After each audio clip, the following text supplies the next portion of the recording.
Entonces, bueno, hermanos, vamos a disponernos para abrir nuestras Biblias y continuar con el estudio que hemos venido realizando, la serie expositiva acerca del libro de Génesis.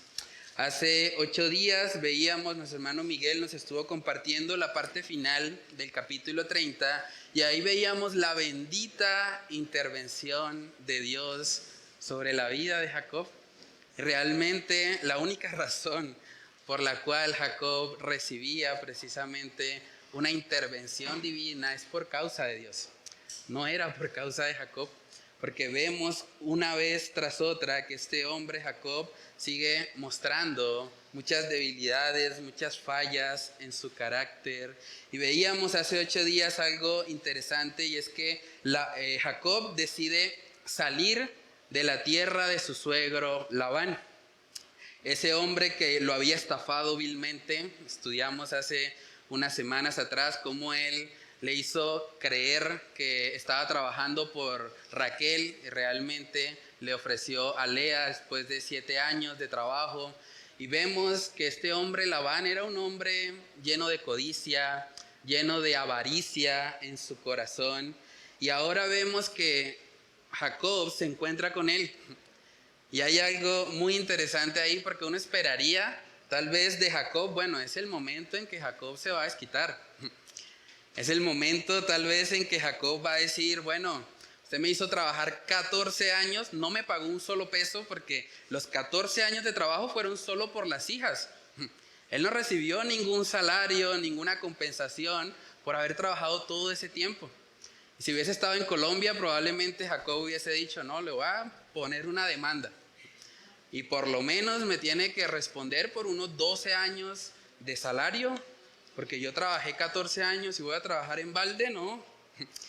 Pero saben que es muy interesante notar la actitud de Jacob en este momento, porque Jacob no pidió una indemnización por haber trabajado todo ese tiempo. Jacob ni siquiera le dijo a Labán, bueno, dame algo en retribución por lo que me engañaste, por la forma en que tú te aprovechaste de mí, ¿no? Es interesante porque Jacob lo que decide hacer es proponerle a Labán un plan donde solo de forma milagrosa Dios podía traerle una provisión.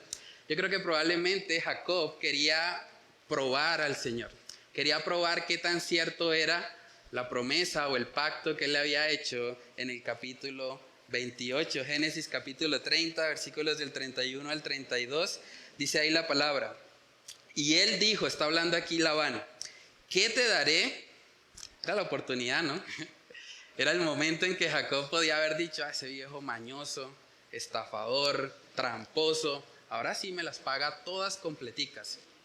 Pero miren lo que dijo, y respondió Jacob, no me des nada, no me des nada. Si hicieres por mí esto, volveré a apacentar tus ovejas. Yo pasaré hoy por todo tu rebaño, poniendo aparte todas las ovejas manchadas y salpicadas de color, y todas las ovejas de color oscuro, y las manchadas y salpicadas de color entre las cabras, y esto será mi salario. Eso demuestra que Dios estaba trabajando en el corazón de Jacob, porque él no exigió sus derechos. Más bien, él dejó todo el asunto en manos de Dios. Y saben que estadística y genéticamente hablando, las ovejas negras y las ovejas manchadas son una minoría. Por eso el famoso dicho popular de la oveja negra de la familia. Cuando hablan de la oveja negra es porque es una persona que es diferente dentro de un grupo mayoritario, ¿cierto? Entonces, Jacob está diciendo, bueno, vamos a irnos por la probabilidad más baja. Vamos a irnos por las ovejas de color oscuro. Y es bien interesante porque podemos ver que además de la poca probabilidad, genéticamente hablando, de que nacieran muchas ovejas con estas características, además de eso, Labán, como buen tramposo, cogió a todas las de color oscuro, todas las pintadas, todas las manchadas, y se las llevó a 3 días de distancia. O sea, básicamente Labán está haciendo todo lo posible para evitar que Jacob reciba un justo salario por su trabajo. Labán sigue mostrando un carácter codicioso, un carácter que está dispuesto a obtener lo que quiere, cueste lo que cueste.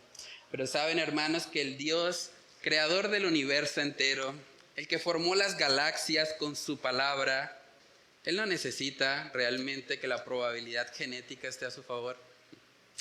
Él no necesita de la ayuda de Labán.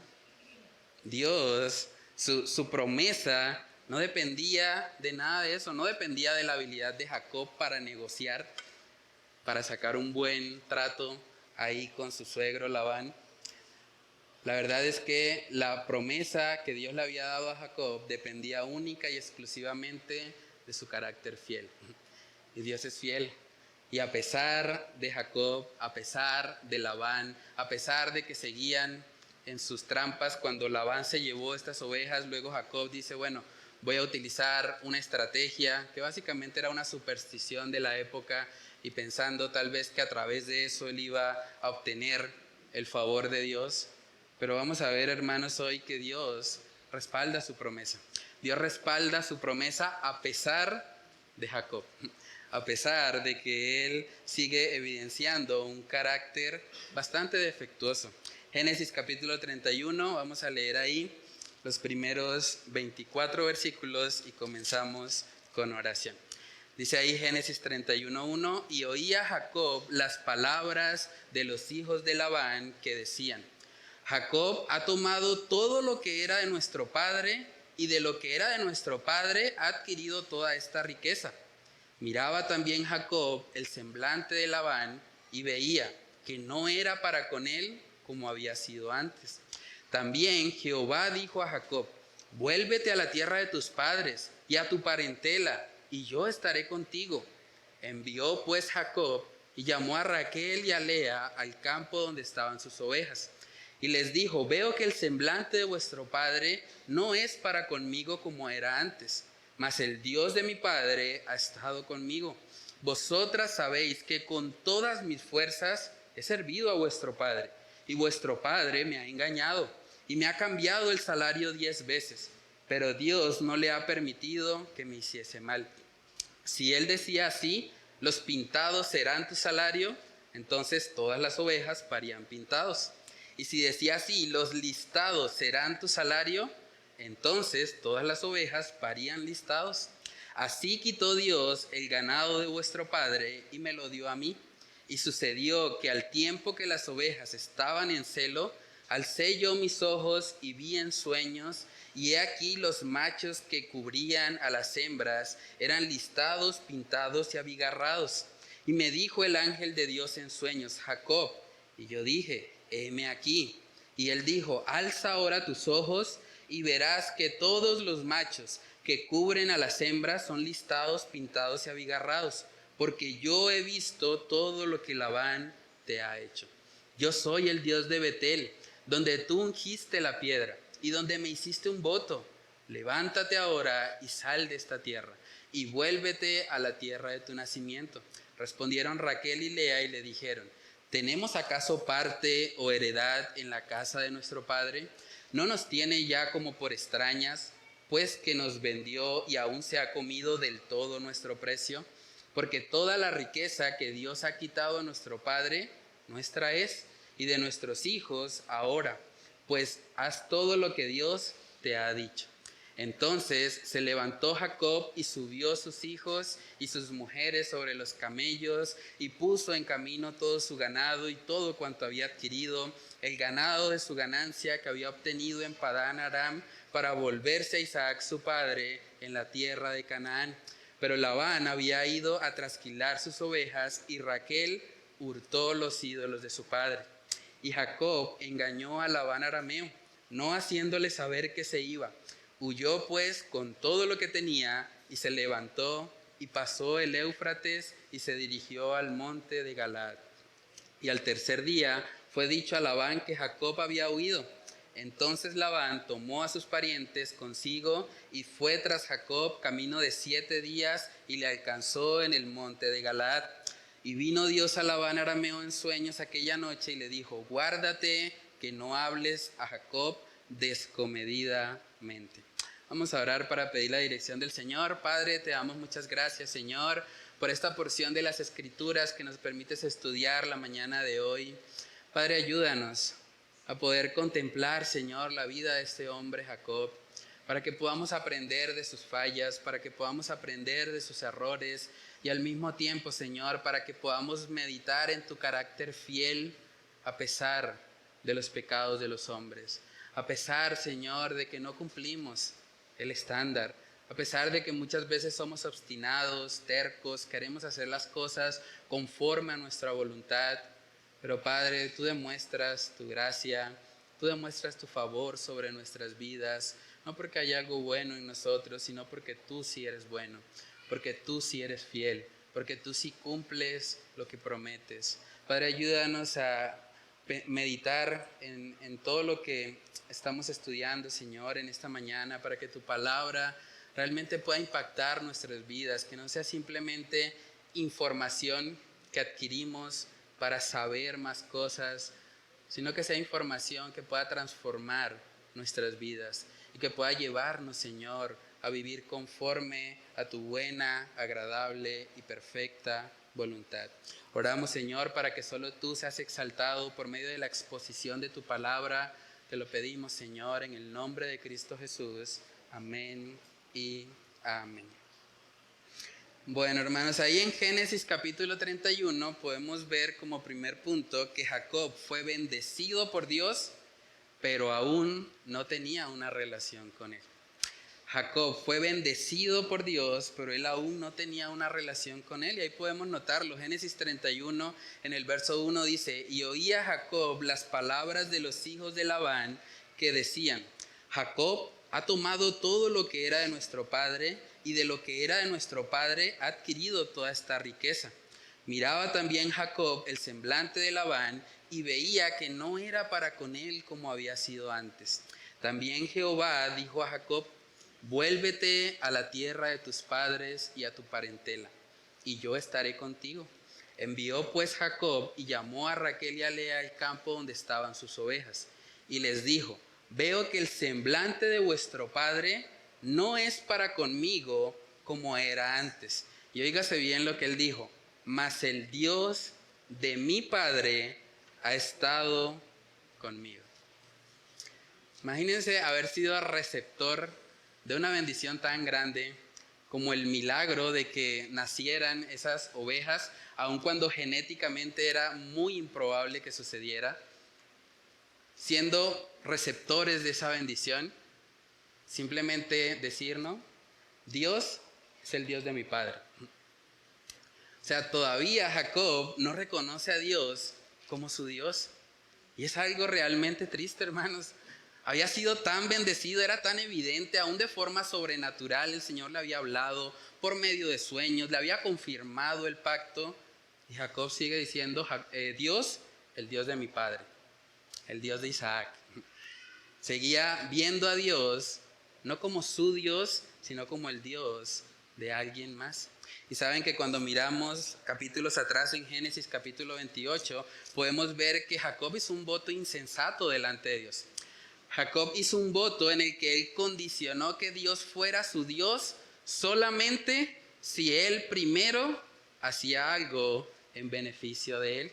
Génesis capítulo 28 en el verso 20, Génesis 28 versículo 20 dice ahí: e hizo Jacob voto diciendo: si fuere Dios conmigo y me guardare en este viaje en que voy, y me diere pan para comer y vestido para vestir, y si volviere en paz a casa de mi padre, Jehová será mi Dios. Y por lo menos la primera parte del pacto Dios la había cumplido, Dios la había sostenido, Dios le había dado pan de comer, le había dado vestido para vestir. Pero la dureza en el corazón de Jacob era tal que él seguía diciendo: no, falta algo de ese voto. Falta algo, y es que él me lleve de regreso a la casa de mi padre. Si él hace eso, entonces será mi Dios. Mientras tanto, será el Dios de mi padre, el Dios de Isaac. ¿Saben qué es lamentable ver eso? Tanta gracia, tanto favor inmerecido en la vida de Jacob para que él siga condicionando a Dios. para que Él siga poniendo excusas para no reconocerlo como su Dios. Hermanos, es triste, pero hay personas que viven así. Hay personas que han sido tan bendecidas por Dios sin merecerlo, porque no han hecho nada bueno para eso. Tristemente hay personas a quienes Dios ha bendecido con salud, los ha bendecido con vida, los ha bendecido dándoles un techo, dándoles 3 comidas al día, dándoles bienes materiales de este mundo. Y aún así, ellos no se han acercado y no le han reconocido a Dios como el Dios de sus vidas. Son personas que son receptores de las bendiciones del Señor, pero que al mismo tiempo se niegan a tener una relación con Él. Y eso es algo lamentable. Romanos capítulo 1 nos muestra que todas las personas, todo el mundo, tiene un testimonio innegable de que hay un Dios. La creación da testimonio de ello. Romanos capítulo 1 en el versículo 20 dice: porque las cosas invisibles de Él, su eterno poder y deidad, se hacen claramente visibles desde la creación del mundo, siendo entendidas por medio de las cosas hechas. De modo, óigase bien, que no tienen excusa. El mundo incrédulo vive así. Vive recibiendo la bendición de Dios, vive recibiendo el aire que Dios da. El aire que Dios creó es lo que ellos respiran. La comida que Dios creó es lo que ellos comen. Las telas que ellos visten son las telas que Dios ha provisto en la naturaleza. Y a pesar de ser receptores de la bendición de Dios, se niegan a tener una relación con Él. Dice más adelante ahí en Romanos que profesando ser sabios, se hicieron necios. Porque es evidente, la creación da testimonio. Hay un Dios. Esto no pudo haber surgido de la nada. Alguien tuvo que haber creado. Hay una mente inteligente detrás de todo lo que existe. Pero tristemente muchas personas niegan eso. Es curioso porque muchos dicen: no, yo solo creo en la ciencia. Saben que la ciencia se basa en el método científico. Y el primer paso en el método científico es la observación. Si ellos observaran honestamente y reflexivamente todo lo que existe, la consecuencia lógica es que hay un creador. La consecuencia lógica es que no se puede negar que toda la complejidad que hay en el universo entero, en las galaxias, en todo lo que existe, nos está gritando: hay un Dios. Alguien formó todo esto y Él tiene un propósito específico para nuestras vidas. Ahora, hasta este punto, Jacob no es que se presentara como un ateo. Jacob tampoco se presentaría en este punto como un agnóstico, como alguien que tal vez no está seguro si Dios existe o no. Pero Jacob se presenta como uno de los personajes tal vez más peligrosos que hay en la Escritura. Jacob se presenta como un simpatizante. Un simpatizante, y usted se preguntará: ¿pero por qué un simpatizante sería alguien que corre mucho peligro? Saben que si hay alguien que nosotros no desearíamos ser el día del juicio, es un simpatizante. Porque un simpatizante es alguien que simpatiza con el mensaje, es alguien que le gusta la palabra de Dios. Un simpatizante es alguien que reconoce, así como Jacob: claro que hay un Dios que me ha guardado, que me ha bendecido. Si yo estoy aquí, es por Dios. Reconoce eso. Pero a pesar de reconocer la bendición de Dios, no tiene una relación con Él. Y el simpatizante es una persona que corre mucho peligro. Un simpatizante puede ser alguien que reconoce que Dios existe, reconoce que la comida, la bebida, todo lo que tiene, el trabajo, su salud, que todo viene de Él, pero al mismo tiempo no tiene una relación personal con Dios. Simplemente se queda ahí. Un simpatizante puede ser alguien que escucha la palabra de Dios. Un simpatizante puede ser alguien que viene todos los domingos a la iglesia. Un simpatizante puede ser alguien que sirve en diferentes ministerios. Un simpatizante puede ser alguien que incluso le gusta la predicación expositiva. Un simpatizante puede escuchar a predicadores como Paul Washer, John MacArthur, Juan Manuel Vaz. Todos estos hombres que son hombres de Dios, que exponen la palabra. Un simpatizante puede deleitarse en eso y le gusta. Y puede escuchar 3, 4, 5 predicaciones al día. Pero un simpatizante simplemente es eso, alguien que simpatiza, pero no es alguien que tiene una relación personal con Dios. Y es lamentable eso, porque la Biblia habla de que ese tipo de personas existen. Un simpatizante puede ser alguien que habla cristianés, alguien que dice amén, gloria a Dios, aleluya, gracia y paz, amados hermanos. Un simpatizante puede saber el lenguaje. Un simpatizante puede llegar a camuflarse muy bien dentro del contexto cristiano.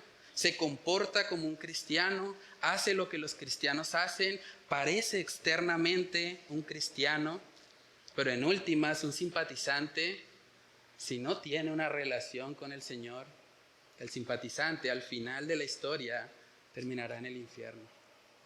Terminará apartado realmente del Señor. Y eso suena fuerte, pero eso es una realidad, hermanos. Y es algo que debe llevarnos a examinarnos. Porque los simpatizantes no están fuera de la iglesia. Los simpatizantes están dentro. Los simpatizantes son personas que, al igual que Jacob, reconocen a Dios. No están peleando, no están diciendo, bueno, Dios no existe, no están negando verdades bíblicas fundamentales, pero al mismo tiempo los simpatizantes no están viviendo una relación personal con Dios. En pocas palabras, un simpatizante es un falso cristiano. Es alguien que puede estar dentro de la iglesia, puede estar sirviendo, puede que le guste mucho la predicación, puede que le guste incluso salir a evangelizar, puede que ore, pero aún así su corazón esté apartado de Dios. Un simpatizante puede estar cada domingo en la iglesia, puede estar escuchando el mensaje, pero si ese simpatizante no tiene una relación personal con Dios, ese simpatizante está perdido. Y un día su castigo será grande, porque tuvo la opción de escuchar el mensaje de salvación. Vamos a ver algunos textos. Hebreos capítulo 6. Hebreos capítulo 6 nos describe cómo se ven los simpatizantes. Aquellos que simplemente les gusta la iglesia, les gusta de pronto escuchar un mensaje, les gusta tal vez decir amén, gloria a Dios, aleluya, pero que realmente esas verdades que escuchan no han transformado su corazón y no lo han llevado a una relación con Cristo. Hebreos capítulo 6, versículos del 4 al 6 dice ahí, porque es imposible, óigase bien, imposible que los que una vez fueron iluminados y gustaron del don celestial y fueron hechos partícipes del Espíritu Santo y asimismo gustaron de la buena palabra de Dios y los poderes del siglo venidero y recayeron, sean otra vez renovados para arrepentimiento, crucificando de nuevo para sí mismos al Hijo de Dios y exponiéndole a vituperio.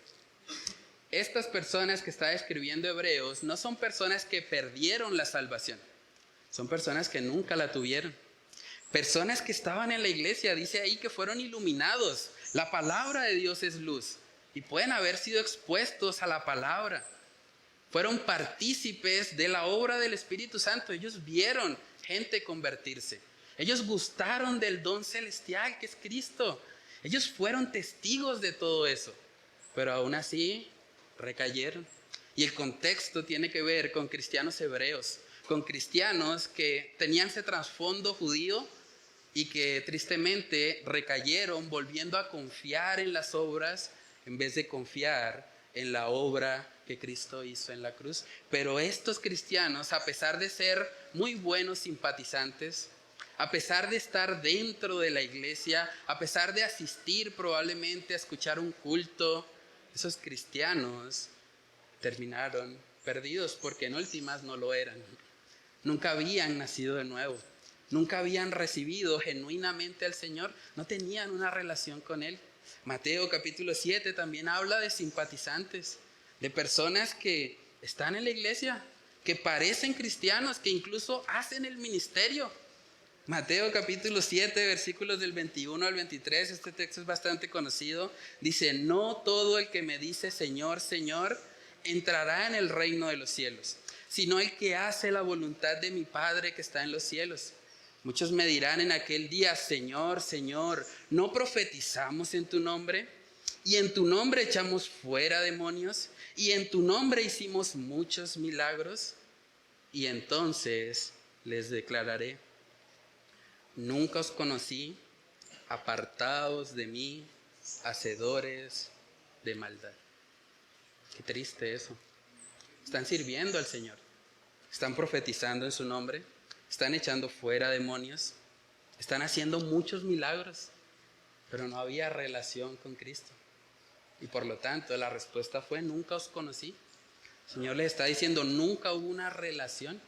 Se dedicaron a hacer muchas cosas, eran activistas cristianos, eran activistas dentro de la iglesia, probablemente levantaban la mano cada vez que alguien necesitaba algo en la iglesia y ellos estaban dispuestos a servir, pero habían descuidado lo más importante: su relación personal con Dios. Y por lo tanto estaban en la iglesia, pero no eran de la iglesia. ¿Saben que otro ejemplo muy impactante de un simpatizante lo vemos en el libro de Filemón? Vamos a Filemón capítulo 1. Bueno, solo tiene un capítulo.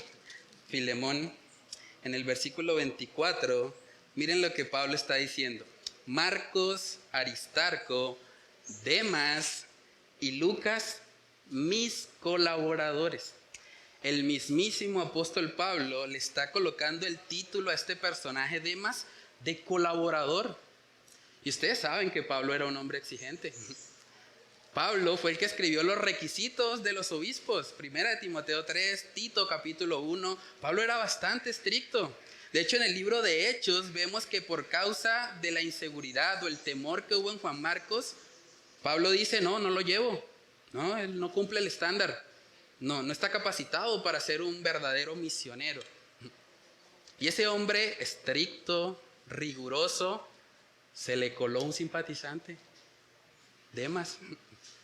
Era un colaborador, servía, estaba involucrado, pero tristemente no había nacido de nuevo.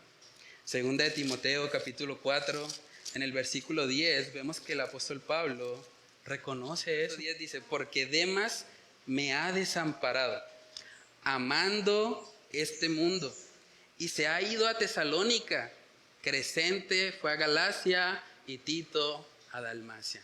Aquel a quien el apóstol Pablo le había llamado colaborador suyo, ahora está diciendo: no, se fue amando a este mundo. Demas estaba en la iglesia, estaba sirviendo, era un colaborador, pero no tenía una relación con Cristo. Un hombre como Pablo, que puso la vara tan alta para el servicio, para el ministerio, se le había colado un falso cristiano. Hermanos, la Biblia está llena de ejemplos que deberían llevarnos a examinar nuestras vidas. Juan capítulo 12, el ejemplo de Judas. Juan capítulo 12, versículo 3 dice: entonces María tomó una libra de perfume de nardo puro de mucho precio y ungió los pies de Jesús y los enjugó con sus cabellos, y la casa se llenó del olor del perfume. Y dijo uno de sus discípulos, Judas Iscariote, hijo de Simón, el que le había de entregar, miren lo que él dijo: ¿por qué no fue este perfume vendido por 300 denarios y dado a los pobres? Pero dijo esto no porque se cuidara de los pobres, sino porque era ladrón, y teniendo la bolsa sustraía de lo que se echaba en ella. Un simpatizante puede ser alguien que incluso critica a otro ministerio. Hoy en día es muy común. Muchos pastores se han dedicado en las redes sociales a criticar otros ministerios. Y tal vez ellos piensan: en la medida que yo los critico, ahí sí muestro que yo tengo la verdad. Pero Judas también criticaba y nunca había conocido al Señor. Entonces, un simpatizante puede ser alguien que incluso critica, se da cuenta del error que hay en el Evangelio de la Prosperidad, se da cuenta en el error que hay en ese movimiento apostólico, profético, que trata de distorsionar la palabra de Dios para mercadería de hombres que realmente no han nacido de nuevo. Y un simpatizante puede llegar a ser consciente de todo eso. Puede ser un crítico álgido, como Judas en ese momento, pensando, ¿por qué están desperdiciando ese perfume?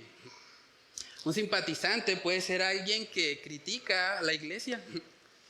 Una persona que está diciendo, ¿por qué en la iglesia el pastor no se pone corbata?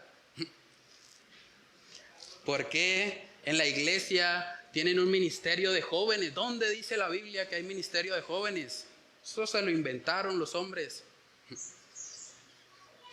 Un simpatizante puede ser una persona que tal vez está simplemente señalando todos los errores, pensando con apariencia de piedad, pues, ¿por qué hacen eso en la iglesia?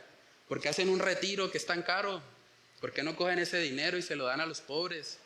¿Por qué no ayudan a las misiones? Y puede ser una persona muy crítica y tal vez piensa dentro de su crítica que eso es lo que le hace cristiano. Es que yo sí los expongo, es que yo sí digo la verdad como es. Pero puede ser que si ese cristiano realmente no tiene una relación con Dios, su crítica es simplemente una evidencia de que esa persona genuinamente no ha conocido al Señor. Tal vez él piensa que por ser un crítico álgido de la iglesia, entonces él está mejor. Entonces él está en un estándar superior a los demás. Pero la realidad es que Judas fue un crítico. Y Judas estaba pensando, bueno, ¿por qué están desperdiciando ese perfume así? ¿Por qué no lo usan para algo más piadoso, algo más loable, algo más digno de alabanza? Hermanos, en otras palabras, criticar a otros ministerios aparentando piedad como Judas no te convierte en cristiano. Y son bienvenidas las críticas, no estamos en contra de eso. Si usted tiene una crítica constructiva, no hay ningún problema, puede acercarse, lo hablamos, no pasa nada con eso. Pero debemos tener cuidado en qué ponemos nuestra identidad. Si pensamos que somos cristianos porque identificamos los errores del Evangelio de la Prosperidad o porque encontramos de pronto los errores que hay en algunos movimientos, en algunos ministerios, eso no nos hace cristianos. Eso nos puede hacer simpatizantes, pero no cristianos. El verdadero cristiano es alguien que tiene una relación con Cristo. Es alguien que realmente tiene una relación con Él. Vive cada día de sus vidas para aquel que murió en la cruz para salvarlos. Saben que, hermanos, yo oro al Señor para que Él guarde a nuestra iglesia de falsos cristianos. Yo oro al Señor para que Él guarde nuestra iglesia de personas como Judas, de personas como Demas, de personas que simplemente asientan su cabeza domingo a domingo, pero que salen de acá y viven como ellos quieren. Y les da igual el mensaje. Y no lo están aplicando y no lo están viviendo. Porque ese tipo de personas a la luz de la palabra recibirán mayor condenación. Porque tuvieron la luz del Evangelio, fueron iluminados por ella, pero simplemente decidieron voluntariamente ignorarla. Primera de Juan capítulo 2, verso 19. Primera de Juan 2, verso 19 dice ahí, salieron de nosotros, pero no eran de nosotros, porque si hubiesen sido de nosotros, habrían permanecido con nosotros. Pero salieron para que se manifieste que no todos son de nosotros. Hermanos, quiera el Señor en su misericordia guardar a nuestra iglesia de esto, pero es mi deber como pastor advertirles.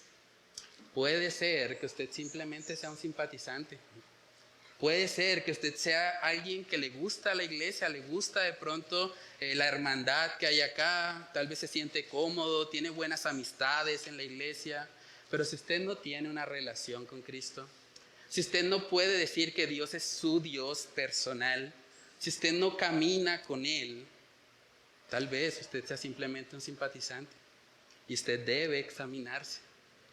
La Biblia dice en 2 Corintios capítulo 13, 2 Corintios capítulo 13, en el versículo 5 dice ahí el apóstol Pablo, examinaos a vosotros mismos si estáis en la fe, probaos a vosotros mismos. ¿O no os conocéis a vosotros mismos que Jesucristo está en vosotros, a menos que estéis reprobados? El mandato aquí de Pablo es examínense. Examínate, iglesia. Examínate, cristiano. ¿Tú estás en la fe? Pues tú simplemente asistes a un lugar. Preguntémonos a manera de reflexión, ¿tú tienes una relación con Dios o tú tienes solo una relación con la iglesia? Solo una relación con hermanos en la fe que te caen bien, que son tal vez más honestos, más morales que mucha gente del mundo, pero en últimas no tienes una relación con Dios. ¿Tú te deleitas solo en escuchar la palabra de Dios o también te deleitas en ponerla en práctica? Eso es clave. Mucha gente que le encanta escuchar predicaciones y recibe mucha información, pero ¿tú estás viviendo eso? Porque si no, simplemente es vano. Todo ese conocimiento que no estás viviendo, en última, será la causa por la cual un día el Señor te va a pedir cuentas. ¿Qué hiciste con aquello que te di? ¿Tú escuchas predicaciones solo para criticar otros ministerios, como Judas? ¿O escuchas predicaciones para criticarte a ti mismo? Y para vivir en santidad, y para morir a tu ego, y para negarte a ti mismo, tomar tu cruz y seguir a Cristo. Es una pregunta que debemos hacernos. ¿Tú confías más en lo que tú haces para Dios? Es que yo soy el todoterreno, yo estoy en todos los ministerios, yo estoy haciendo tantas cosas que Dios me tiene que recibir por lo que hago. ¿Tú confías más en eso? ¿O confías en lo que Él ya hizo por ti? ¿O confías en la obra redentora de Cristo en la cruz del Calvario? Pregúntate también, ¿tú amas desinteresadamente a tu prójimo? ¿O solo vives para ti mismo? ¿O solo usas a los demás para tu propio beneficio? ¿Tú amas a Dios o simplemente reconoces que Él existe como Jacob? Sí, claro, Dios existe, Dios me ha bendecido, Dios ha sido bueno conmigo, pero Él no es mi Dios, Él es el Dios de mi papá. Los hijos que están acá, ¿tú puedes decir que Dios es tu Dios personal? ¿O tú simplemente piensas que Dios es alguien que existe, Dios es el Dios de tus padres sí son bastante fieles y comprometidos, pero tú como que no te lo has tomado tan en serio? ¿Tú tienes una fe viva o tienes una fe muerta? Santiago capítulo 2 habla acerca de eso. Santiago capítulo 2 versos del 18 al 19 dice ahí la palabra: pero alguno dirá, tú tienes fe y yo tengo obras. Muéstrame tu fe sin tus obras y yo te mostraré mi fe por mis obras. ¿Tú crees que Dios es uno? Bien haces. También los demonios creen y tiemblan. ¿Tu fe es superior a la fe de un demonio? Los demonios creen y tiemblan, tienen hasta una mejor actitud que muchos cristianos. Pero la realidad es que una verdadera fe puesta en Jesucristo se va a evidenciar por lo que hacemos, se va a evidenciar en nuestras obras. Y con eso yo no quiero causarle de pronto una carga en su corazón, pero sí quiero animarle a que usted se examine a la luz de las Escrituras. Porque si Jacob hubiese muerto en esta condición, diciendo que Dios es el Dios de su papá, hubiese terminado en el infierno también. Porque creer en el Dios de mi papá no me va a salvar. Tengo que creer que Él es mi Dios, que Él es mi Salvador. La salvación es individual. Yo no me salvo por la fe de mis padres, yo me salvo por la fe puesta individualmente en Jesucristo. Ahora usted me dirá, bueno, pastor, pero si yo reconozco, si yo examino mi vida y me doy cuenta que he sido un simpatizante, que tal vez simplemente me gusta la iglesia, simplemente me gusta escuchar la palabra, pero yo no tengo una vida de oración, yo no tengo una vida de comunión con Cristo, ¿qué debo hacer? La respuesta la encontramos en el libro de Salmos, capítulo 51. Salmos capítulo 51, todo ese salmo es un salmo de arrepentimiento. Yo recomiendo siempre leerlo, memorizarlo, recordar las verdades que están ahí. Dice en Salmo 51 en el verso 17, los sacrificios de Dios son el espíritu quebrantado. Al corazón contrito y humillado no despreciarás tú, oh Dios. Si ese es tu caso, si tú reconoces que simplemente has sido un simpatizante, alguien que le gusta la palabra, alguien que viene a la iglesia, la respuesta es quebranta tu espíritu delante de Dios. Los sacrificios de Dios son el espíritu quebrantado. Reconoce que has sido un hipócrita hasta el día de hoy. Reconoce que simplemente has venido a aparentar algo que tú no eres. Y entrégale tu vida a Cristo. Ven humillado delante de Él y clama por misericordia. El corazón contrito y humillado no lo desprecia el Señor. Pero no sigas viviendo en esa condición. No te quedes simplemente como un simpatizante, como alguien que le gusta aprender, como alguien que tiene la cabeza llena de información, pero que no vive nada de eso. No permanezcas en esa condición. Saben que el testimonio de Jacob es una esperanza para los simpatizantes. Porque Jacob, a pesar de que en este momento seguía diciendo, bueno, Dios es el Dios de mi padre Isaac, a pesar de eso sabemos por el testimonio del libro de Génesis que más adelante este Jacob se convertiría genuinamente al Señor. Y cuando eso suceda, este Jacob se le cambiará el nombre y será ahora Israel. Israel será el patriarca por medio del cual se estableció la nación que Dios había escogido, la nación de Israel. Y eso es impactante porque eso nos muestra la misericordia de Dios como un simpatizante. Puede ser que tú seas un simpatizante hoy, pero si tú vienes a Cristo, si tú te humillas delante de Él, tú puedes realmente experimentar un nuevo nacimiento. Tú puedes vivir ahora de una manera diferente. Tú puedes ser como Jacob, que se convirtió eventualmente al Señor y fue usado grandemente por Él. Tú puedes ser ese instrumento de Dios. Pero es necesario que dejes de confiar simplemente en las actividades que se hacen en la iglesia y que confíes única y exclusivamente en el Señor. Si seguimos ahí con nuestro texto base en Génesis 31, podemos notar que a pesar de la dureza de Jacob, si yo hubiese estado en el lugar de Dios, yo hubiese dicho, el Dios de tu padre, bueno, entonces que Él te ayude. ¿No me reconoces como tu Dios? Pues, entonces mira a ver cómo te defiendes ahora tú con Labán. Que te vaya bien, suerte. Pero gracias a Dios, que Dios no es como yo. Dios no es un pecador. Dios es una persona rica en misericordia. Es un Dios lleno de fidelidad.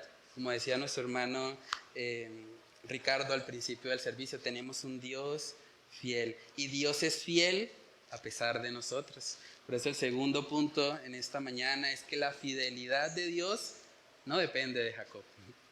La fidelidad de Dios no depende de Jacob y gracias a Dios que es así, hermanos. La fidelidad de Dios no depende de nosotros, depende de quién es Él, depende de sus promesas. Y si no fuese así, no habría esperanza para nadie. Estaríamos perdidos y sin esperanza en el mundo. Génesis capítulo 31, ahí podemos ver que Jacob se acerca ahora a sus dos esposas, a Raquel y a Lea, y les empieza a describir detalladamente lo que ha sido el trato de Dios en este tiempo.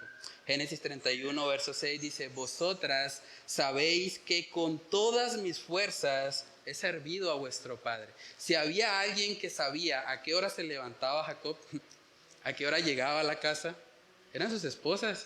Ellas eran testigos de eso. Verso 7, y vuestro padre me ha engañado y me ha cambiado el salario 10 veces, imagínense eso. Yo me imagino a Jacob ahí negociando de pronto con Labán y le dice primero a Labán, bueno, te quedas con las ovejas negras, las de color oscuro. Y veía a Labán, empezaron a nacer puras negritas, todas de color oscuro. No, Jacob, vamos a cambiar un poco eso, vamos a colocarle un otro sí al contrato, vamos a ajustar ahí un poquito y más bien te vas a quedar pero con las manchadas nada más, con esas. Las negras me las dejas a mí. Y de repente Dios obraba sobrenaturalmente y dejaban de nacer las negras y nacían las manchadas. Y luego estaba Labán otra vez, no, pero ¿qué es esto? No, entonces vamos a buscar las albigarradas, dice ahí también, las abigarradas. Entonces ahora esas abigarradas, las de varios colores, esas sí, porque esas sí son bien escasas, esas casi no se ven. Y de repente Dios obraba sobrenaturalmente y nacían abigarradas. Y otra vez Labán pensaba, este hombre, qué cosa. Y 10 veces ocurrió lo mismo.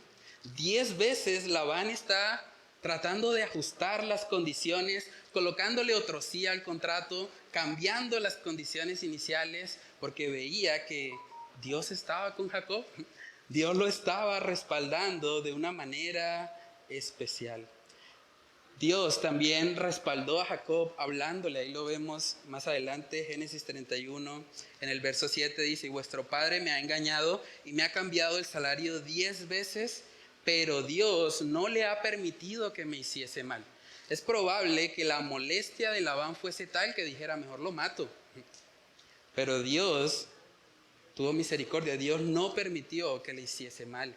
Verso 8, si él decía así: los pintados serán tu salario, entonces todas las ovejas parían pintados. Y si decía así: los listados serán tu salario, entonces todas las ovejas parían listados. Así quitó Dios el ganado de vuestro padre y me lo dio a mí. Y sucedió que al tiempo que las ovejas estaban en celo, alcé yo mis ojos y vi en sueños. Miren la misericordia de Dios con este hombre. Vio en sueños, y he aquí los machos que cubrían a las hembras eran listados, pintados y abigarrados. Y me dijo el ángel de Dios en sueños: Jacob. Y yo dije: heme aquí. Y él dijo: alza ahora tus ojos y verás que todos los machos que cubren a las hembras son listados, pintados y abigarrados, porque yo he visto todo lo que Labán te ha hecho. Hermanos, en este punto ya era más que evidente que Dios estaba respaldando a Jacob. Dios estaba respaldando a Jacob a pesar de su negativa de reconocer a Dios como su Dios. A pesar de eso, a pesar de que él no lo merecía, el Señor estaba extendiendo de su gracia sobre él. La misericordia de Dios fue tan, pero tan grande con este insolente Jacob, con este engañador, que él se aparece y le recuerda el voto. Ese voto insensato que había hecho Jacob en el capítulo 28, ahora aparece Dios y se lo recuerda. Génesis capítulo 31, verso 13 dice: yo soy el Dios de Betel, donde tú ungiste la piedra y donde me hiciste un voto. Levántate ahora y sal de esta tierra y vuélvete a la tierra de tu nacimiento. ¿Recuerdan lo que faltaba de ese voto insensato? Era que él regresara a la casa de su padre. Y ahora Dios mismo se le está apareciendo de forma sobrenatural, en sueños, y le está diciendo: Jacob, voy a cumplir ese voto, que es bien insensato, que no hay ninguna razón válida realmente para que yo tenga que hacerlo, pero lo voy a hacer para ser fiel a mi promesa. Lo voy a hacer para que no quede duda, que cuando digo algo, lo cumplo, que soy un Dios fiel. Hermanos, eso es demasiada gracia. Demasiada gracia. Dios no tenía que haber hecho eso, pero en su misericordia y en su amor lo hizo, para que no quedara dudas. Aun cuando el voto de Jacob fue insensato, Dios en su gracia está cumpliendo. Está cumpliendo para que ahora Jacob quedara sin excusas, para que Jacob tuviera que reconocer que ese Dios de su padre también era su Dios, porque había cumplido lo que había dicho. Hermanos, saben que meditar en eso realmente debe llevarnos a reflexionar. La vida cristiana es una vida de gracia sobre gracia. Gracia sobre gracia. Dice la palabra en 2 de Corintios, donde el apóstol Pablo habla de esa iglesia con tantos problemas, con gente tan carnal, tan infantil, niños espirituales. Y habla el apóstol Pablo en 2 de Corintios de la superabundante gracia de Dios. Y yo creo que lo que estamos viendo aquí es esto, hermanos.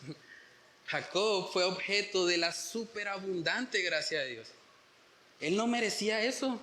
No había hecho nada que realmente lo hiciera digno de que Dios cumpliera con ese voto insensato que él había hecho. Pero aún así, Dios fue paciente con él. Dios fue paciente. ¿Por qué? Porque él no quería que Jacob pereciera. Él quería realmente que Jacob se arrepintiera y que Jacob viniera a sus pies. Hermanos, ¿saben que la razón por la que Dios ha sido paciente contigo y conmigo hoy es porque Él no quiere que perezcamos? Él quiere que nosotros vengamos a Él, que nosotros seamos librados de la ira venidera.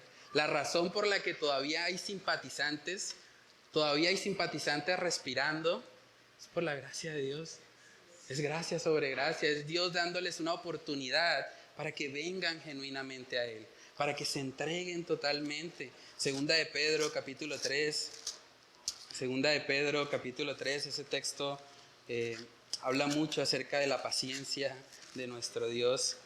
Segunda de Pedro, capítulo 3, en el versículo 9, dice ahí la palabra: el Señor no retarda su promesa, según algunos la tienen por tardanza, sino que es paciente para con nosotros, no queriendo que ninguno perezca, sino que todos procedan al arrepentimiento. Que todos procedan al arrepentimiento. Dios ha sido paciente, esperando que tú vengas a Él, esperando que tú reconozcas que sin Él nada puedes hacer. Y saben que cuando meditamos en esto, tenemos que reconocer que Dios ha sido mucho más paciente con nosotros de lo que fue con Jacob. Porque a diferencia de Jacob, nosotros tenemos este libro. Jacob no lo tenía. Nosotros tenemos además el privilegio de leer este libro completo en nuestro idioma, en español. Jacob no tenía eso. Tenemos además el testimonio histórico y el testimonio bíblico también de lo que Jesús hizo en la cruz por nosotros. Jacob no. Jacob simplemente veía eso en el futuro, confiaba en un Salvador venidero, pero él no podía reconocer y decir: ya mi Salvador vino, ya murió en mi lugar. Tenemos la tumba vacía, un testimonio sin palabras de la resurrección de Cristo. Jacob no tenía eso, nosotros sí, somos privilegiados. Además tenemos una iglesia. Jacob no tenía una iglesia donde congregarse.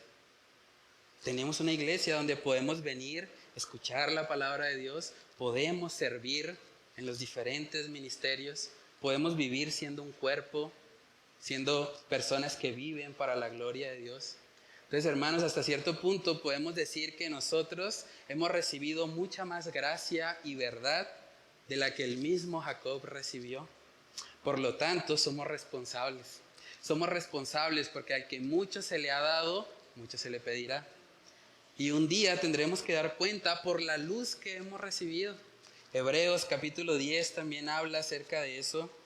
Hebreos capítulo 10, versos del 26 al 29. Dice ahí la palabra: porque si pecáremos voluntariamente, óigase bien, después de haber recibido el conocimiento de la verdad, ya no queda más sacrificio por los pecados, sino una horrenda expectación de juicio y de hervor de fuego que ha de devorar a los adversarios. El que viola la ley de Moisés por el testimonio de 2 o 3 testigos, muere irremisiblemente. Óigase bien, ¿cuánto mayor castigo pensáis que merecerá el que pisoteare al Hijo de Dios y tuviere por inmunda la sangre del pacto, en la cual fue santificado, e hiciere afrenta al Espíritu de gracia? Una vez más, el libro de Hebreos está advirtiendo a los simpatizantes, a los que están dentro de la iglesia. Si después de haber recibido el conocimiento de la verdad, después de haber recibido el Evangelio domingo a domingo, tú te niegas a vivir para Cristo, tú sigues pecando voluntariamente, ten por seguro que lo que te espera es una horrenda expectación de juicio. Porque nadie se puede salvar fuera de Cristo. Y si tú lo estás rechazando a Él, estás rechazando al único medio de salvación para tu alma. Y es la advertencia que el autor del libro de Hebreos está haciendo. Hermanos, saben que recibir la gracia de Dios implica una responsabilidad de nuestra parte. Dice ahí: ¿cuánto mayor castigo pensáis que merecerá el que pisoteare al Hijo de Dios y tuviere por inmunda la sangre del pacto, en la cual fue santificado, e hiciere afrenta del Espíritu de gracia? Haber recibido ese Espíritu de gracia, que Cristo haya muerto en la cruz en nuestro lugar, eso demanda una responsabilidad de nuestra parte. Y si no la cumplimos, eventualmente recibiremos el justo juicio de Dios. Y dice ahí más adelante que horrenda cosa es caer en manos del Dios vivo. Esta historia de Jacob realmente debe llevarnos a a la obediencia a Dios. Porque cuando vemos eso deberíamos reconocer, necesitamos a Dios, necesitamos a Cristo, porque fuera de Él somos como Jacob. Somos engañadores, somos idólatras, queremos hacer las cosas a nuestra manera, pero el testimonio de Jacob y todo el testimonio del Antiguo Testamento nos ha sido dado como cristianos para amonestarnos. Salmos capítulo 78, verso 5 dice: Él estableció testimonio en Jacob y puso ley en Israel, la cual mandó a nuestros padres que la notificasen a sus hijos, para que lo sepa la generación venidera, y los hijos que nacerán, y los que se levantarán lo cuenten a sus hijos, a fin de que pongan en Dios su confianza y no se olviden de las obras de Dios, que guarden, sus mandamientos. Este testimonio de Jacob fue dado para que, como dice el verso 7, a fin de que pongan en Dios su confianza y no se olviden de las obras de Dios. Todas las historias que vemos en el Antiguo Testamento, que tal vez nos pueden parecer muy extrañas, muy diferentes a nuestra época actual, realmente tenían el propósito de mostrarnos, advertirnos de los pecados a los cuales podemos caer si no tenemos a Dios en primer lugar. 1 Corintios capítulo 10, verso 6, dice ahí: mas estas cosas, hablando precisamente del pueblo de Israel del Antiguo Testamento, mas estas cosas sucedieron como ejemplo para nosotros, para que no codiciésemos cosas malas como ellos codiciaron, ni seáis idólatras como algunos de ellos, según está escrito: se sentó el pueblo a comer y a beber y se levantó a jugar. Ni forniquemos como algunos de ellos fornicaron y cayeron en un día 23,000. Ni tentemos al Señor como también algunos de ellos le tentaron y perecieron por las serpientes. Ni murmuréis como algunos de ellos murmuraron y perecieron por el destructor. Y estas cosas les acontecieron, óigase bien, como ejemplo, y están escritas para amonestarnos a nosotros, a quienes han alcanzado los fines de los siglos. El propósito de todas estas historias, de todo lo que vemos en el Antiguo Pacto, de la historia de Jacob, de los patriarcas, es amonestarnos, es darnos ejemplo de aquello que no debemos hacer. Y Jacob, a pesar de la infinita misericordia de Dios sobre su vida, seguía confiando más en sí mismo que en las promesas que Dios le había dado. Pero hermanos, saben que la Biblia nos muestra que tenemos un Dios fiel a sus promesas, y debemos preguntarnos qué tanto confiamos en eso. Ver todo esto, ver la fidelidad de Dios con este hombre tan impío, tan inseguro, tan pecador, debería llevarnos a exaltar la fidelidad de nuestro Dios. Otro ejemplo que podemos ver ahí, Génesis capítulo 31, en el verso 14, ahí vemos la fidelidad de Dios con Jacob. Dice Génesis 31, verso 14, respondieron Raquel y Lea y le dijeron: ¿tenemos acaso parte o heredad en la casa de nuestro padre? ¿No nos tiene ya como por extrañas? Pues ¿qué nos vendió y aún se ha comido del todo nuestro precio? Porque toda la riqueza que Dios ha quitado a nuestro padre, nuestra es y de nuestros hijos. Ahora pues haz todo lo que Dios te ha dicho. ¿Saben que esta es una evidencia más de la misericordia de Dios? Porque Raquel y Lea no se la llevaban bien. Pero es interesante que en el verso 14 dice que las dos dijeron. O sea, fue un milagro también de parte de Dios. Las dos al tiempo dijeron: ¿tenemos acaso parte o heredad en la casa de nuestro padre? Aquellas que peleaban por ver quién traía más hijos a Jacob, ahora están de acuerdo, están en un mismo sentir. Y eso habla de el favor de Dios también sobre Jacob, porque hubiese sido muy complicado si una de ellas hubiese dicho: no, yo defiendo a mi papá, yo me quedo con él. Después de todo, Raquel y Lea lo que conocían era el territorio de su papá. Volver a la casa de Jacob era algo, pues, que requería fe de parte de estas dos mujeres. Pero las dos al unísono dijeron: ¿tenemos acaso parte o heredad en la casa de nuestro Padre? Están haciendo preguntas retóricas. ¿No nos tiene ya como por extrañas? Pues que nos vendió y aún se ha comido del todo nuestro precio. Es lamentable eso, ¿no? Un padre que vende a sus hijas. Un padre que con tal de obtener ganancia está dispuesto a entregarlas, y no solamente entregarlas de esa manera, sino comerse lo que era su precio. Saben que según la ley de Mesopotamia en esa época, cuando un padre vendía a sus hijas para matrimonio, lo que recibía debía apartar una parte para ellas en caso tal de que esa mujer enviudara en el futuro, o en caso tal de que tuviera hijos pequeños que quedaran desamparados y necesitaban tener un fondo, algo de donde echar mano. Pero Labán era tan avaricioso, ese hombre estaba lleno de codicia en su corazón, que eso no le importó, y sus hijas se sentían realmente menospreciadas. Saben que el pecado de la avaricia lleva a las personas a ver a otros simplemente como medios de ganancia personal. Labán no veía a sus hijas como una herencia de Dios, como algo que el Señor había dado para sostener su familia y demás. Labán pensaba, no, mis hijas son el medio para hacer plata. Mis hijas son para sacarles el jugo. Y eso es bastante lamentable. Debemos guardarnos también del pecado de la avaricia, porque la Biblia dice que incluso la avaricia puede estar en el corazón de un cristiano. Colosenses capítulo 3,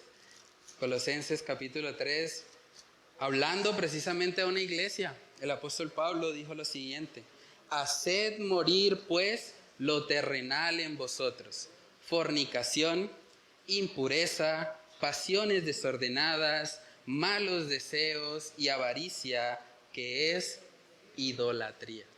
Avaricia, que es idolatría. En últimas, el avaro tiene al dinero como su Dios y está dispuesto a hacer lo que sea con tal de obtenerlo. También la Biblia nos dice que una de las características de los falsos maestros, según 2 de Pedro capítulo 2, verso 3, es que ellos hacen mercadería de los cristianos. Utilizan personas creyentes para beneficio personal, para ganancia deshonesta, para obtener un provecho para sus vidas. Y es lamentable, porque realmente nosotros no debemos ver a otras personas como un medio para enriquecernos. Deberíamos ver a otras personas más bien como hermanos a quienes podemos servir, como nuestro prójimo a quien Dios nos manda a amar. Deberíamos ver a los otros no pensando qué me puede ofrecer a mí, sino más bien qué le puedo dar yo a él, cómo puedo ser una bendición para su vida. Ahora uno pensaría, bueno, ya con todo esto que hemos estudiado, con todo el respaldo sobrenatural de Dios sobre Jacob, los nacimientos extraordinarios de las ovejas según lo que pedía Labán, la confirmación de Dios también por medio de sueños, el milagro de que sus dos esposas estuviesen de acuerdo en salir de esa tierra, uno pensaría, bueno, ahora sí, Jacob va con toda. Ahora sí, a obedecer al Señor, y ahora sí va a buscar a Labán y lo va a enfrentar y le va a decir: me voy porque Dios está conmigo y Él me sostiene. Pero saben que no ocurrió eso. Es lamentable. El tercer y último punto es que Jacob obedece, pero a su manera. Obedece, pero a su manera. Qué problema tan grande. Hoy en día hay muchos cristianos que dicen: sí, yo quiero a Dios, yo quiero ir a la iglesia, yo quiero ser, pero a mi manera. Es que yo creo en Dios, pero a mi manera. Yo no soy de ir a iglesias. El problema es que Dios te manda a ir a una iglesia, y no es a tu manera, es a la manera de Él. Es como Él lo dice, como Él lo ha establecido. Génesis capítulo 31, verso 17 dice: entonces se levantó Jacob y subió sus hijos y sus mujeres sobre los camellos y puso en camino todo su ganado y todo cuanto había adquirido, el ganado de su ganancia que había obtenido en Padán Aram, para volverse a Isaac su padre en la tierra de Canaán. Pero Labán había ido a trasquilar sus ovejas y Raquel hurtó los ídolos de su padre. Ahí podemos ver también parte de lo que había en el corazón de Raquel. Ella seguía confiando en los ídolos de su padre y los tomó, se los llevó sin decirle nada a su esposo. Fue algo que ella ocultó, probablemente porque sabía que Jacob, a pesar de que era un simpatizante, él sabía que los ídolos no son nada. Él sabía que los ídolos no son el Dios verdadero. Si ella le hubiese consultado a Jacob, probablemente él no hubiese aprobado eso. Pero Raquel, muy astutamente, se lleva a los ídolos a escondidas. Dice luego en el verso 20, y Jacob engañó a Labán arameo, no haciéndole saber que se iba. Huyó pues con todo lo que tenía y se levantó y pasó el Éufrates y se dirigió al monte de Galaad. Aquí vemos a un hombre que cree que se está saliendo con la suya. Pero imagínense eso, cuando Jacob se desplaza, va con sus 2 esposas, va probablemente con las siervas de ellas, o sea, va con unas 4 mujeres, va con 11 hijos, todavía no había nacido Benjamín, y bueno, va con Dina también, probablemente también haya tenido más hijas, y eso es una multitud. O sea, era muy fácil para Labán rastrearlo. Labán yo creo que solamente tenía que mirar en la tierra y darse cuenta, aquí van los pasos de las ovejas. Ahí va el que cree que está escapándose de mí. Y al final vamos a ver que Labán lo alcanza. Hermanos, cuando tratamos de hacer las cosas a nuestra manera, es que me voy a salir con la mía, es que nadie se va a dar cuenta, es que este plan es perfecto. Muchas veces lo que Dios hace es desenmascarar todo para que quedemos en evidencia. Para que reconozcamos que no es a nuestra manera, sino que es a la manera de Dios. Un engaño no simplemente es decir algo falso. Porque el engaño que le hizo Jacob a Labán fue no haberle dicho la verdad. Cuando usted oculta información buscando que la otra persona crea algo que es falso, eso también es un engaño. Eso también es una mentira. Esa fue la mentira de Jacob a Labán. Él no le dijo, bueno, no me voy, pero ocultó información y salió a escondidas, aprovechando que Labán estaba trasquilando sus ovejas. Y eso nos habla de que el carácter de Jacob aún necesitaba ser procesado. Jacob demuestra que sigue teniendo temor a los hombres. ¿Recuerdan por qué salió de su tierra? Porque su hermano Esaú lo amenazó de muerte. Y tenía temor de que su hermano le matara. Y ahora le tiene temor al suegro. Ahora está pensando, no, si mi suegro se entera de que yo me voy con todas las ovejas que Dios me dio milagrosamente, no, ese hombre me puede matar. Mejor me voy a escondidas. Mejor lo hago a mi manera. Y decidió obedecer, pero poniendo sus propias cláusulas. Proverbios capítulo 29, Proverbios 29, versículo 25. Dice ahí la palabra del Señor, el temor del hombre pondrá lazo, mas el que confía en Jehová será exaltado. Con todo el respaldo sobrenatural que Dios le había dado a Jacob, él no tenía necesidad de ponerse en esto. Él no tenía que engañar a Labán. Él podía, lleno del Espíritu Santo, confiando plenamente en Dios, decirle, Labán, me voy. Me voy porque Dios me ha mandado a regresar a mi tierra y a mi parentela. Pero tristemente Jacob, como un simpatizante que todavía era, le costaba mucho confiar a cabalidad en Dios y decide simplemente hacer las cosas a su manera. Y uno pensaría, bueno, en este punto sí ya la paciencia de Dios tuvo que haberse colmado. Porque está bien soportar que, bueno, que diga que no es su Dios, que ponga sus propias condiciones, pero ahora pecando, ahora engañando, ahora queriendo hacer las cosas a su manera. No, esto ya es el colmo. Pero es impresionante, hermanos, porque Dios sigue teniendo misericordia de Jacob. Dios sigue teniendo misericordia de este hombre temeroso, de este hombre con avaricia en su corazón, de este hombre engañador, de este hombre que no tenía realmente nada bueno en sí mismo. Pero Dios, fiel a su promesa, fiel a su pacto, sigue extendiendo misericordia. Génesis 31, verso 22 dice, y al tercer día fue dicho a Labán que Jacob había huido. Tuvo 3 días de ventaja Jacob. Verso 23. Entonces Labán tomó a sus parientes consigo y fue tras Jacob camino de 7 días y le alcanzó en el monte de Galaad.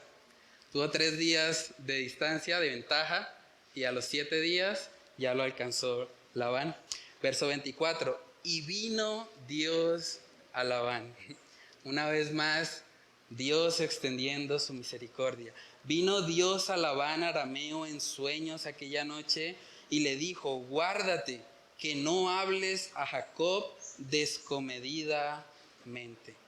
Hermanos, qué gran misericordia la de nuestro Dios. Le está hablando a un hombre avaricioso, a un hombre impío como Labán, para salvaguardar a Jacob y para ser fiel a su pacto. A pesar de que Jacob demuestra tener un carácter débil, a pesar de que Jacob demuestra tener un excesivo temor a los hombres, Dios le seguía respaldando. Dios seguía interviniendo a su favor. Y esto nos habla, hermanos, de la infinita misericordia de Dios, de la fidelidad de Él a pesar de nuestras fallas, a pesar de que no lo merecemos. Sabes que tú que estás aquí hoy, tú no eres mejor que Jacob. Yo no soy mejor que Jacob. Las mujeres que están aquí, tú no eres mejor que Raquel. Tú también has tenido tus ídolos. Tú también le has dado el primer lugar en tu vida a algo que no es Dios. Pero aún así, Dios es tan misericordioso. Dios extiende tanta gracia que nos ha dado la oportunidad de estar aquí hoy escuchando una vez más el mensaje de salvación. Escuchando el llamado que Él nos hace a nuestras vidas, de no vivir simplemente siendo simpatizantes, siendo gente que le gusta la cultura cristiana, sino realmente teniendo una relación con nuestro Salvador Jesucristo. Segunda de Corintios capítulo 6, versículos del 1 al 2, dice ahí la palabra: así pues nosotros, como colaboradores suyos, os exhortamos también a que no recibáis en vano la gracia de Dios, porque dice: en tiempo aceptable te he oído, y en día de salvación te he socorrido. He aquí ahora el tiempo aceptable, he aquí ahora el día de salvación. Dios nos ha extendido mucha más gracia y verdad de la que Jacob tuvo en su momento. Pero es importante que no juegues con la gracia de Dios. No creas que tú puedes pisotear la sangre de Cristo y salirte con la tuya. No creas que tú puedes simplemente hacer afrenta del Espíritu de gracia.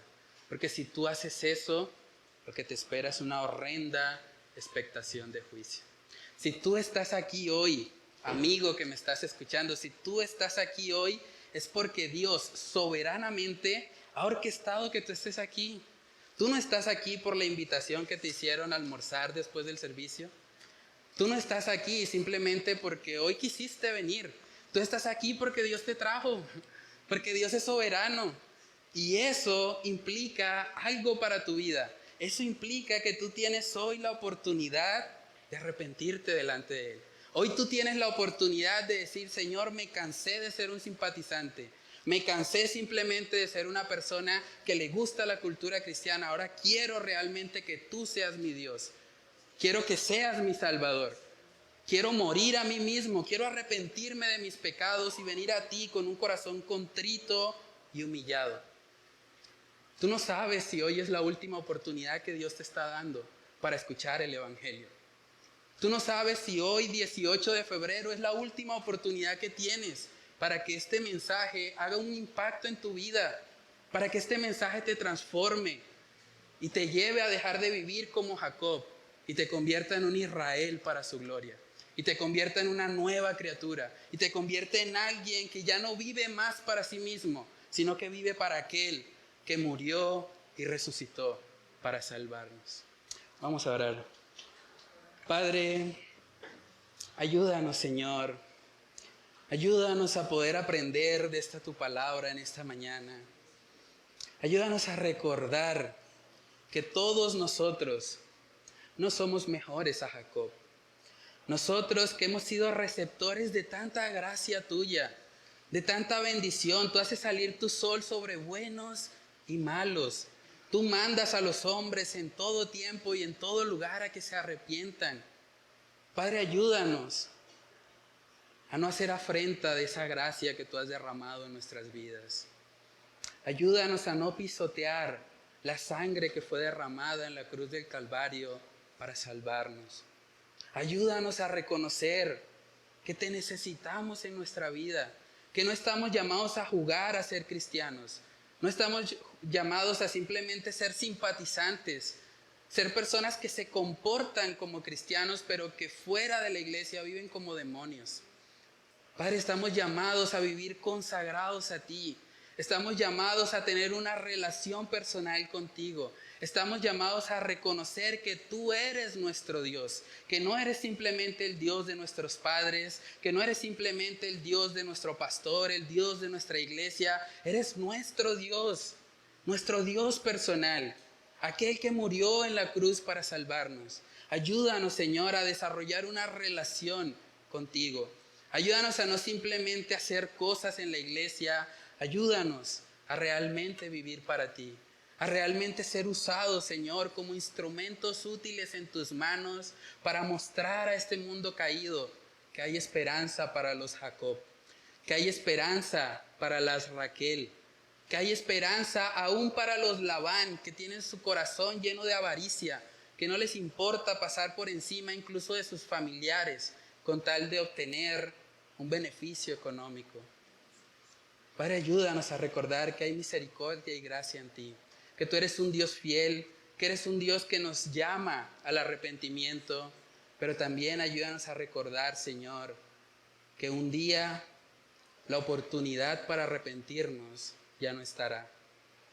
Un día tu justa ira será derramada sobre el pecador que decidió rechazarte, que decidió simplemente negar lo que era el único medio de salvación para su alma. Padre, guarda nuestras vidas de estar en ese grupo y ayúdanos más bien, Señor, a que si hay personas aquí que tal vez no te conocen, si hay personas aquí que tal vez han estado viviendo simplemente una apariencia de piedad, Padre, que tú uses este mensaje para confrontarles y para llevarles a ver la necesidad que tienen de un Salvador, la necesidad que tienen de vivir como nuevas criaturas que entienden que han sido salvas por gracia y que al mismo tiempo se esfuerzan en vivir día a día para tu gloria. Señor, oramos para que tú nos ayudes a poder vivir lo que hemos estudiado en esta mañana. Te lo pedimos, Señor, en el nombre de Cristo Jesús. Amén y amén.